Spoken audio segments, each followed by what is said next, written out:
Elena, thank you for joining us live in London. A deal was signed last week with Russia and Ukraine, brokered by the UN and Turkey, to reopen grain and fertiliser exports that have been blocked by war to ease an international food crisis. What are you hearing from where you are? A week ago, both Russia and Ukraine signed two separate documents covered by Turkey and the United Nations. We expect that reopening of part of Ukrainian ports, we are now talking just about greater Odessa ports, Odessa, Pivdennyi and Chernomorsk. This could increase Ukrainian grain supply probably twice from what we have now. It's still not enough to cover all markets which are suffering from grain shortage, but it's still bigger than we have for today. But we have few obstacles on this way. Firstly, we have to remember that the second day after this agreement was signed, Russia attacked port of Odessa, which they promised not to do because grain had to be loaded there. And now we are like each day waiting for another attack. So we hope that we will supply, but we have to manage all the obstacles. Stefan, you've just arrived back from Fiji. You've flown over to Ukraine numerous times. You've been there helping people on so many different levels. You do talk a lot about Ukraine fatigue. What do you want people to know in Australia? Well, the ambassador has highlighted the fact, and I think Elena has also. One is this war is continuing. There are atrocities. There are people dying every day. That Ukraine needs that military assistance from the international community. Stop talking about what we could give, but let's give. But the important thing is that the international community, and here in Australia, we understand that this war is ongoing. Those atrocities continue every single day. So we need to make sure that this is in front and centre of government and also the international community. Organisations like the United Nations and others really need to start stepping up now. If we want this to end, then we really have to be serious about keeping it front and centre. And Janie, can I just say once again to you, thank you for keeping this alive to make sure that there is not Ukraine fatigue. There's a rebuild to happen, and the ambassador will speak a little bit probably about that at a later stage. There's a rebuild program. There's a lot that has to be done, but most importantly, we are fighting a war of values, a war that we all need to win. We want a better world. Then let's see. Look, I'll just come back from Fiji. I know this is an aside. You speak to people in Fiji. People in Fiji are also always upfront. They're smiling, but even they know about it, and they can't understand why there can't be peace. So let's pray for peace, but at the same time, let's act.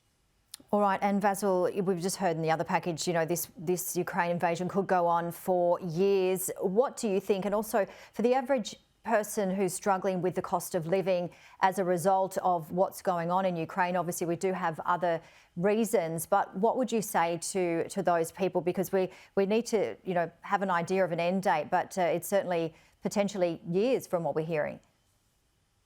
Well, the whole world is paying the price for this brutal Russian invasion of Ukraine.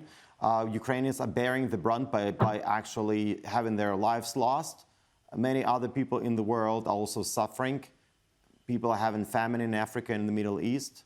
People in Australia are seeing the surge in prices for petrol, electricity and heating just because of that invasion in Ukraine.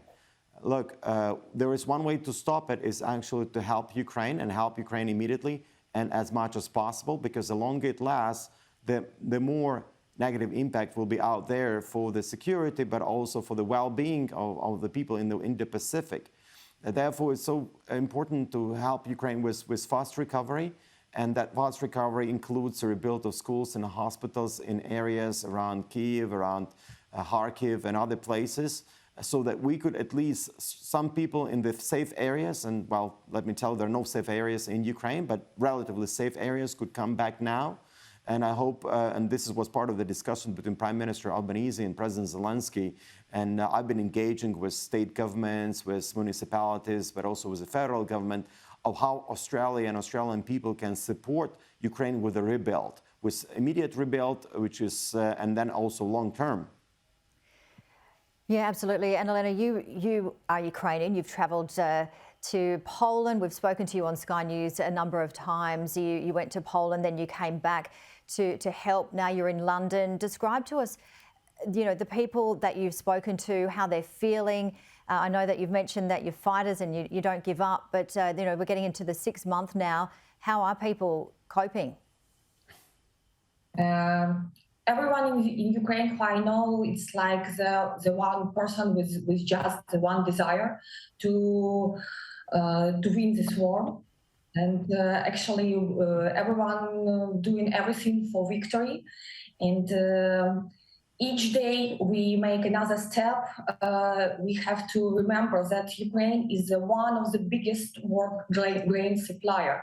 So the price of each slice of bread on your table hardly depends of what is going on in Ukrainian fields. Today, Ukraine is in harvesting pace, and Ukrainian farmers harvesting crop with their body arm jackets, with the helmets. We daily got in use at another farmer explosion or Russian hits another railway station which deliver grain to people which need it. So we should stay for Ukraine. At the same time, we are staying for bread on our tables. It's certainly a worldwide issue. Thank you so much. We do have to wrap it up. Vasyl Miroshnichenko, Stefan Romaniw and Elena Neroba, thank you so much.